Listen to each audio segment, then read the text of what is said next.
Guys, সেদিন চলে গেছিলাম একটা বার্থডে পার্টি। এবছরে কিন্তু এটাই আমার ফার্স্ট অনুষ্ঠান বাড়ি।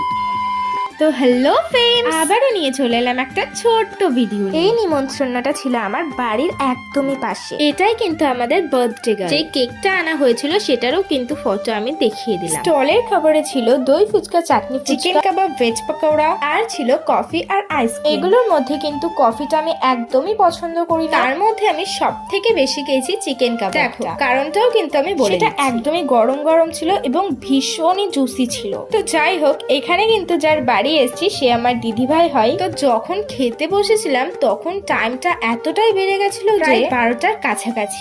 একদম লাস্টে খেতে বসেই গেছি। প্রথমেই কিন্তু প্লেটটা দিয়ে দিয়েছিল, তারপরে দিয়ে দিয়েছিল কাবুল রোল আর সস। এটা কিন্তু খেতে ওয়াও ছিল। তারপরে দিয়ে দিয়েছিল সালাড, আর তারপরে দিয়েছিল বেবি নান। আর এটা একটু শক্ত ছিল। এর সাথে ছিল চিলি চিকেন। চিলি চিকেনের সাথে কিন্তু বেবি নান আমি কখনো খাইনি, বাট এটা কিন্তু দারুণ লাগছে। তারপরে ছিল ভাত, ডাল আর ঝুড়ি ভাজা। তারপরে ছিল দই কাতলা, যেটা আমি ঝোলটা খাইনি। ছিল পোলাও আর খাসির মাংস, যেটা মেন খাবার। আমার পেটে আর বেশি জায়গা না থাকায় আমি কিন্তু বেশিটা খেতে পারিনি। আমি কিন্তু মেনলি কোথাও যাই কাতলা মাছটা খাওয়ার জন্য। আমি কোনো মাছ খাই না বলে কোনো অনুষ্ঠান বাড়ির যে কাতলা মাছটা হয় সেটা কিন্তু আমার খুবই ভালো লাগে। কিন্তু কেউ হাসবে না, কারণ আমরা অনুষ্ঠান বাড়ি যাই কিন্তু। যাই হোক, এখানে কিন্তু পোলাও আর মাটনটা দিয়ে দিয়েছে।